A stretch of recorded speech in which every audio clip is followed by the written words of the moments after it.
So I just watched Stranger Things Season 5, Volume 1, the first 4 episodes of the final season of Stranger Things. And in this video, I'm going to go over what I liked, what I didn't like, and give you my thoughts on all of it. So let's get right into it. Before we get into the nitty-gritty of what I liked about this season so far, I want to go over the criticisms that I've been seeing online because I think that there's a lot of amnesia going on with this community. And so I just wanted to go over the biggest one is that these seasons take forever. Okay, first of all, season 1 came out in 2016, season 2 came out in 2017, season 3 came out 2 years later in 2019, and then the season started taking longer. But what happened in between season 3 2019 and season 4 2022? If only I could think of this massive world event that happened and shut everything down for a whole year. I wonder what it is. Oh yeah, COVID happened, shut everything down, so obviously that's going to halt the production substantially, which is why it took so long for season 4 to come out. So that was 2022.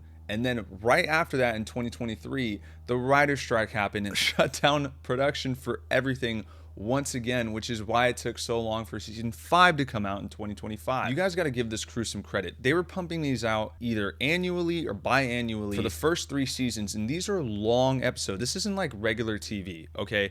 These episodes are an hour, hour and a half, sometimes 2.5 hours. And then the other criticism is that these kids are too old now because they started when they were 10 years old and now they're like 21, 22. There are so many instances that I can name of actors portraying kids in movies. Like the most extreme example I know is Moaning Myrtle in Harry Potter. She was like 35 playing a 14-year-old, and no one had a problem with that. And I get it, people are growing up with these characters, so you see them progress from a 10-year-old to a 21-year-old right in front of your eyes. But in the grand scheme of things, a 21-year-old playing a 15 or 16-year-old really isn't that big of a deal. So I think it's ridiculous, especially when you put in the fact that this season should have came out like 2 or 3 years prior when you had COVID and the writer's strike in between season 3 and season 5. So I think the people out there that are just mad about that need to chill because you guys seriously have no idea how hard it is to put a production like this together. Now, let's go over the things that I liked. And by the way, there will be plenty of spoilers in here for the first 4 episodes. So if you haven't seen them, get out of here. Go.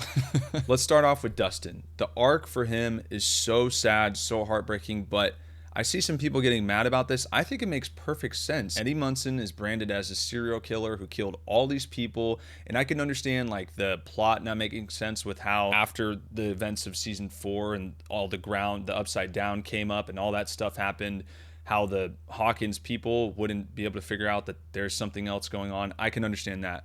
But to rewind it back to Dustin, I'm just letting it slide because honestly, those things don't really bother me. Like plot holes such as that in a series about 1980s nostalgia and monsters coming out from the ground, I'll let that one slide. I'm not expecting Citizens Kane writing here, okay? But yeah, Dustin, his arc is so heartbreaking, and I think it makes perfect sense for the character, and I really, really like where this is going. I just hope, and I know this is going to happen, but him and Steve, they're at odds with each other, and Steve is my GOAT. He's my favorite character in the series. If something happens to Steve when they're at odds like this, because you know nothing's going to happen to Dustin, that's going to tear my heart apart, man. Another thing I appreciate is that it really feels like the final season because everything is falling apart. I mean, every single plan that they have, it just falls apart right in front of them. They constantly hit these brick walls. Demogorgons are coming out from the walls. They're stealing little children. All hell is breaking loose, literally, and I really like how they have raised the stakes so high. This is a very small, minute plus for me, but I really, really like how they brought back the color palette from the first 3 seasons. In the 4th season, the colors are a little bit muted, but I, as an editor, love and I based my color palette off of the first 3 seasons because I really enjoy that saturated color that just brings out everything you see on the frame.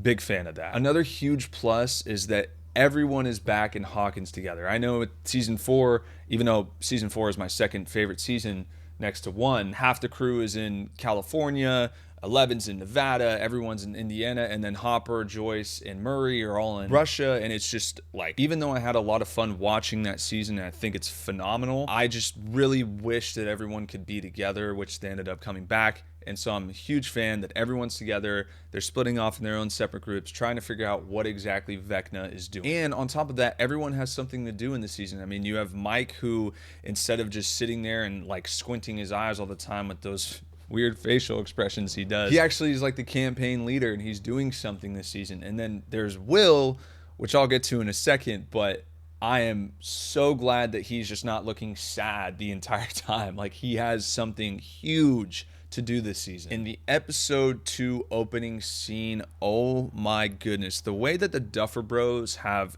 established the environment makes it really feel like Home Alone, and I am such a huge fan of that. You as a viewer really understand where everything is, so when the Demogorgon comes in and starts wreaking havoc, you know, like, if they hide in that corner, they'll be found and things like that. Like, they plotted the area very well. And then there's another scene after that that's straight out of Home Alone. They booby trapped the whole place, and that was peak. That was awesome. But also with that opening scene, the Wheelers getting absolutely wrecked by that Demogorgon was so cool to watch. I just wish that they didn't pull any punches, and I'll get to that later, with killing Karen, because, I mean, she literally was stabbing this thing in the face with a broken wine bottle. She should probably get killed right there, but whatever. Mad Max is back. Sadie Sink is back.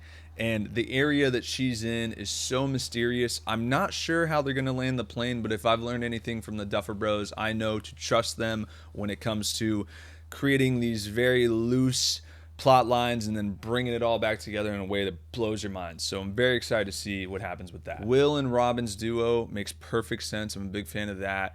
I just love how Will has someone to talk to about everything that's going on. But talking about Will, holy crap.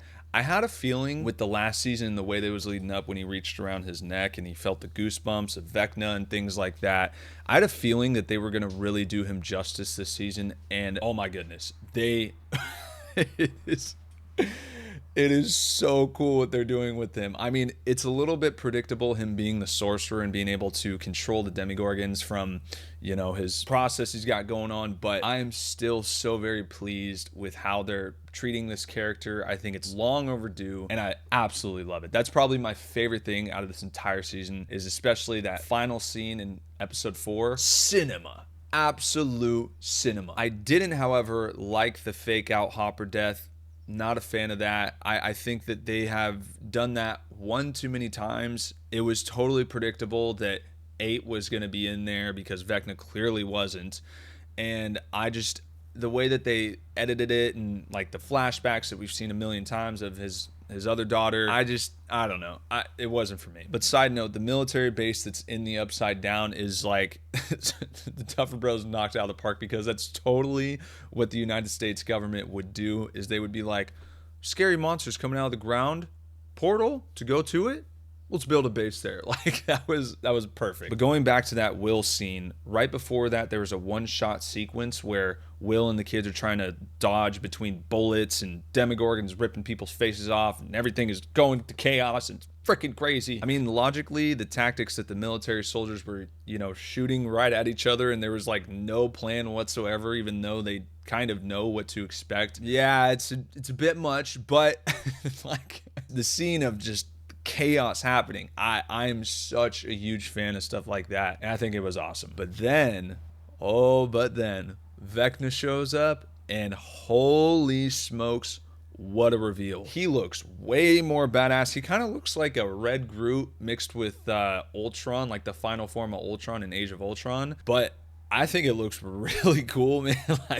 And then he just stabs a dude right in the face, and it's just like, there's no stopping this guy. He really feels like the final form, a truly formidable force, and I don't know how the gang is going to be able to figure this out. I think it has something to do with those 12 kids that they're rounding up, but I thought that reveal was so cool. But like I was saying with the Hopper thing, my big gripe with this season so far is, and this is a gripe that a lot of people have with just Stranger Things overall, is that they pull their punches with killing characters. Like, they literally bring new characters in, like Eddie, like rest in peace Bob, rest in peace Eddie, and then killing them off at the last episode. I want someone important to die, you know, and I didn't believe that Hopper was going to die right there, because they haven't earned that for me. So I'm really hoping that, you know, I get at least 1, maybe 2 really big deaths toward the end, because we've been baited so much before, and I really want them to just bring it home